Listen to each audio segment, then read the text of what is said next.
Albert Breer is back on the program. How you been, Albert? I'm good. How you doing, Rich? I'm hanging in there, man. Well, what the hell's going on with Baker Mayfield as you and I are sitting right now? What is happening in that stalemate? I think it just comes down to money. At this point, I think as much bluster as there is back and forth, this is going to really come down to how much money the Browns are willing to take on. And, I think this is sort of why you're seeing shifting attitudes when it comes to the fifth-year option, because of the new CBA, those are fully guaranteed now, which, of course, gives the player more control, where the team had all the control. Barring some sort of injury, the team would have all the control before. And so, I think that the Browns may have been able to find a suitor for Baker Mayfield if there were a team out there willing to at least roll the dice on him the way the Panthers rolled the dice on Sam Darnold last year. But that team doesn't exist right now. And so, this goes one of two ways. Either the Browns move to pick up a bigger portion of Baker Mayfield's salary, or they hold him on the roster and they hope that there's an injury somewhere else. Oh boy. that creates some level of desperation from another team, where that team will be willing to take on the $18.858 billion. So oh boy, that's man. really what this comes down to. Oh boy, because all right, there's a couple things here. Let's start here. Haven't we reached the part of this situation though, where everybody thinks the Browns are going to have to cut him anyway? So why would they even entertain an idea of engaging them in trade talks and paying money for Baker Mayfield that they feel they're going to have to pay? Aren't we at that point of this conversation? Here's the thing. I don't think Baker – I think we've maybe gone a little too far as what Baker's value is, right? I think teams view him as a starting quarterback. And I think we'd probably all look at him a little bit differently if he weren't the first overall pick. If he had been a second or a third-round pick in 2018, which looking back, is probably what he should have been. I think we would probably all view him as a relative success story. He won a playoff game in Cleveland, which a quarterback hadn't done in a long, long time. And he's plenty competent. Nobody's going to trade for him thinking he's going to be a top 10 quarterback in the league. But, he's somewhere between 20 and 32 probably. And again, the issue now is there's not an open seat for him. And, if they cut him, here's the thing, Rich. If they cut him, then some other team can sign him at the minimum, and it won't make any difference to him because of the way the offsets work, right? So he can go sign for the minimum wherever he wants. And at that point, the Browns lose control of the situation, and they could be making somebody else, maybe the Pittsburgh Steelers, stronger by making Baker Mayfield available to them. So I think that's sort of the part of the part of it that's a little tricky here is that maybe you can get somebody to take on $5 million or $8 million of the salary and bring him in. Versus, if you cut him, then there's no motivation for Baker or another team to do a deal worth anything more than the minimum, because the amount Baker's going to get is going to be the same no matter where he goes. And in that scenario, the Browns won't be able to dictate his location. So let's get into the where then. Let's just say, hypothetically, Albert Breer, Baker Mayfield gets released just today. Let's just say today, in the midst of this conversation or after we hang up with you, let's just wave a wand and say that happens. Who would raise their hand for him? Who would say, well, I'll take him for that price and open up? I honestly think Seattle would look at it. Now, I don't think that they wanted to fork over draft capital for him and pay him $18 million, but under the right circumstance, I think Pete Carroll wants to create a quarterback competition there. And you look at their draft, and they didn't come away with one, and so, I think Seattle's a place where if you look at how they got Russell Wilson all those years ago, right? It's easy for all of us to sit here and say, well, they took a big swing on a third-round pick, and they nailed that, But the truth is, and I think you and I have talked about this before, they got to Russell Wilson by continually throwing darts. And they signed Matt Flynn. They traded for Charlie Whitehurst. They brought back Matt Hasselbeck for that first year. They signed Travaris Jackson. And I just, you look at where Seattle is, and they're sort of back where they were before. And, I think that this would be a worthwhile dart to throw. A guy who was a former first overall pick, who has as much starting experience, you throw him in a competition with Drew Lock, and you see what happens. So they still make the most sense. The Panthers are going to be interesting because I think from a reps perspective, they might have an interest in Baker or Jimmy Garoppolo, but they might want to see their other guys first in the spring. I know, and this is going to sound crazy, there are some things that their new offensive coordinator, Ben McAdoo, really likes about Sam Darnold, and he thinks that maybe he can get more out of him. So, getting the chance to see that on the practice field in May and June may have some value to him. And then, obviously getting a look at what they have in their third-round pick in Matt Corral, that I think they want to gather some information on where Matt Corral is over the next 6 or 7 weeks. So, if he was cut, I think those are the two teams that everybody would be looking at. I think both those teams make sense for different reasons. I think if you look at where the Panthers are right now, they may be in more of a position to sort of just start gathering information on the guys they've got on the roster right now. And, I think that they could be in the hunt for somebody like Jimmy Garoppolo, too, if that information leads them into a not great place when they get to the middle of June. And, the New Yorker and me, Albert Breer, is kind of scoffing that Baker Mayfield might not wind up in Seattle because they like Geno Smith better, and he might not wind up in Carolina because Ben McAdoo likes Sam Darnold better. I mean, it all comes back. I'm kind of like, wow, that would be kind of wild. That would be kind of wild because, and you mentioned Jimmy Garoppolo as well. I'm sitting here, unless there's a rash of training camp injuries. Do you think week one, both of these guys are still on their respective teams and caps just sitting there? Do you think that's entirely possible, Albert? I mean, here's the thing. So the Niners with Jimmy is a little – I just look at where the Niners are and some of the things that they may want to do. Let's say that they reconcile with Deebo Samuel. Well, then they're going to probably want to get a contract done with him. Nick Bosa is another one. And the Niners have been proactive in the past about getting guys signed and trying to get ahead of things. Nick Bosa is going to cost a boatload of money, right. And so getting Jimmy Garoppolo off their books would free them up financially to start to take care of guys like Deebo and guys like Nick Bosa. It would also clarify things for their young quarterback, and I think they may want to see Trey go through the spring now, and knowing that Jimmy's not going to be, fully healthy until at least the end of June, maybe gives them the leeway to say, well, let's let him hang around here for another 2 months, and then we'll see where Trey is coming out of the spring, because we believe we have a championship team, and they've obviously been in the championship game 2 of the last 3 years.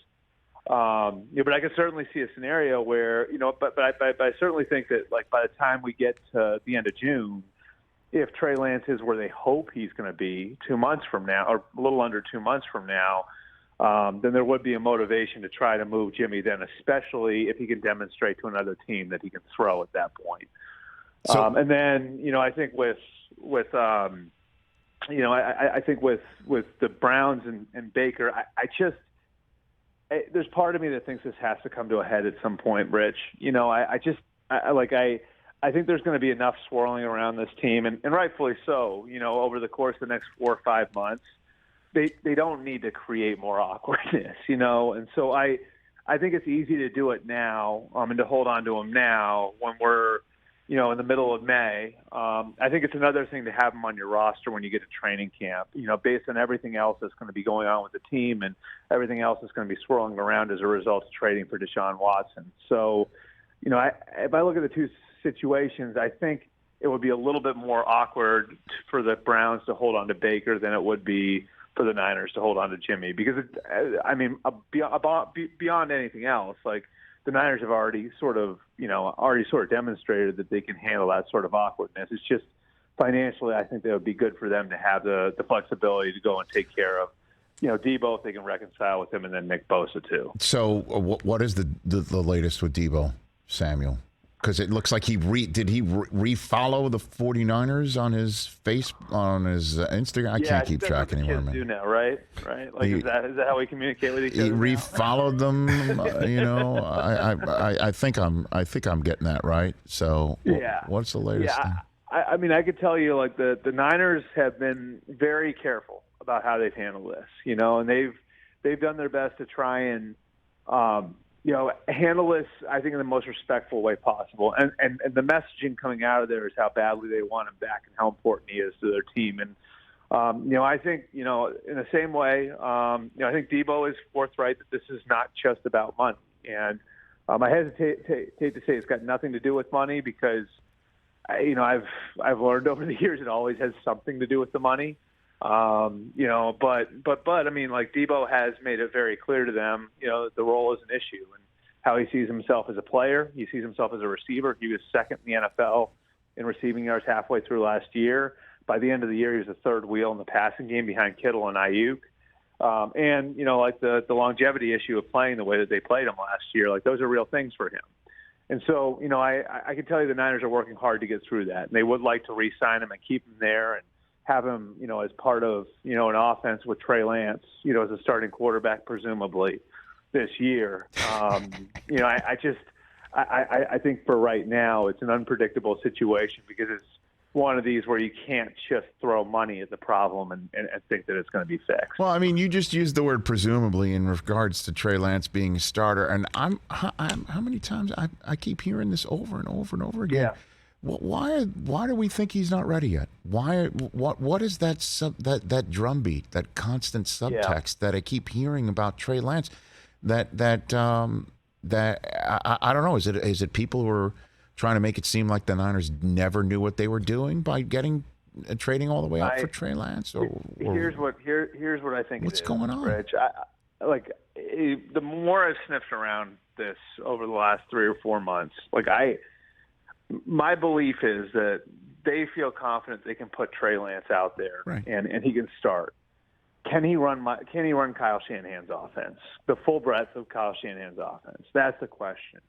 And then it's how much, if he can't run the whole thing, how much do they have to adjust? And remember, Kyle went through that with Robert Griffin III all those years ago in Washington when they basically imported the Baylor offense, and he won Rookie of the Year. So it's not like Kyle can't do that, So I think that there's going to be that kind of push and pull and building an offense, and that's why I think that it's important to kind of gain clarity through the spring because you might be building an offense that looks a little bit different to make it work for Trey Lance so he can grow through it and grow through, the process that every young quarterback goes through so eventually they can get back to running that sort of offense. So I think that's sort of where they are right now. And, I think the bumps they went through last year really informed them too. I could tell you, when they got back from their summer break, they were blown away by the progress that Trey Lance had made. And those first 10 days of training camp, there was some real thought, do we open this up and turn it into a real competition? Now, he wound up leveling off, and then he had some issues. The first time he played, I think that was the end of September, beginning of October. And then, towards the end of the year, he started to ascend again, and he played relatively well when he got a start there at the end of the year. So there were a lot of ups and downs last year, and I think that part of this is sort of figuring out how much they're going to have to adjust what they do offensively to make it work for Trey Lance and playing in 2022. And then, of course, what that'll wind up meaning for guys like Brandon Ayuk and Deebo Samuel and George Kittle within the offense. All right, Albert, one last thing for you. Let's play Who Signs Long-Term First. Who signs long-term first, Lamar Jackson or Kyler Murray? Who signs long-term first? I would say Kyler. The communication between the Cardinals and Murray going back to February was that this was going to get done over the summer. And that was one of the reasons why Kyler was so upset because, I think he saw what happened with his ex-college teammate with Baker. Yes, indeed. He went from winning the playoffs to sitting on a podcast couch with a dog looking for a belly scratch. Right. That dog, by the way, was definitely the star in that video. No, I would agree. Yeah. I think, but that's part of it, right? Is that you see Baker oh, yeah, we'll take care of you. Just sit tight. And then Baker is where he is now. So, I think that Kyler and his camp are going to put enough pressure, and the Cardinals are so invested in him to begin with that they'll find a way to get something done at some point early in the summer. The Lamar situation is so unpredictable, Rich. The Ravens, they understand how important trust is to Lamar Jackson, and how important relationships are to Lamar Jackson. And that's why they've been so careful talking about it, because, they don't want him to think like that you're going out and, saying X, Y, and Z about the way this is going. And so, they've treated this, I would say very, very carefully. And this is going to be up to Lamar. And, it's different, too, because he represents himself. And so this isn't going to be a conventional negotiation. Like, in a conventional negotiation, a team will go in and lowball the player. You can't do that, when you're dealing directly with a star player. So it's going to be a fascinating negotiation. And there's no sign, like that it's going to go horribly when it starts. But it's just hard to say when that one's going to start. Whereas I think with Kyler and the Cardinals, there's a pretty clear promise there from the Cardinals to Kyler that they're going to take care of him. Once we get probably past that mandatory minicamp a month from now. All right, so then let's make it a little harder, even though we won't get an answer for a while. Who signs a long-term deal first, Lamar or Justin Herbert? Oh, I'm going to say Lamar. That's a great question, though. I'm going to say Lamar. I think Lamar. You think Lamar won't go with franchise tag? You don't think the Chargers win, or what? As soon as the third year ends, right? Herbert and the Chargers are going to start talking. You got Burrow and the Bengals, although that will be fascinating. See if the Bengals just they'll tell Burrow, we'll enrich you after your third year, as opposed to waiting like they normally would do, right? I mean, that'll be fascinating to see if. And the backdrop to all this, right? Yeah. The backdrop to the whole thing is the Watson contract, and the fact that Watson got 5 years fully guaranteed. And I can still remember when Kirk Cousins did his contract in 2018, I remember asking around, is this going to be the new standard? And a bunch of people told me, no, it's going to really boil down to what happens with the next few contracts. And if the next few contracts look like this, then then that adjusts the way the league does business. If it doesn't turn out that way, well, then it's probably going to be going back to business as usual. And sure enough, Matt Ryan and Aaron Rodgers signed contracts after that were more conventional in structure and guarantees and everything else. And so, for all of these guys, Lamar Jackson, Kyler Murray, Justin Herbert, Joe Burrow, there's, I think, beyond just wanting to get what you're worth, there's also a little bit of pressure there on those guys. Like, if those guys do conventional quarterback contracts, well, then we're probably just back to business as usual. Whereas if they don't, if they push hard for fully guaranteed contracts, that could be a real game changer for all players. Yeah, I mean, Michael Bidwell's first in that clock right now, right? Right. And it's him, and it's going to be we don't know what Lamar's going to ask for, but that's out there. And then when we get, and like you said, the Burrow Cincinnati one's fascinating because as policy, this is team policy, they have not guaranteed future years and contracts in the past.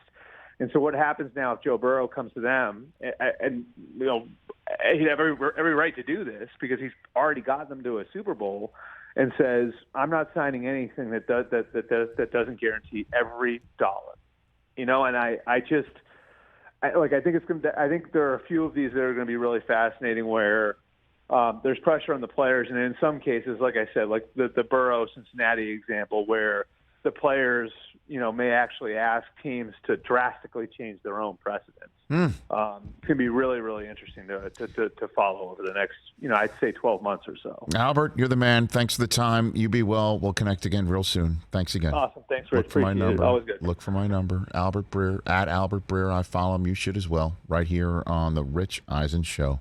Hey, you watched all the way to the end. Thanks for that. Watch more right here.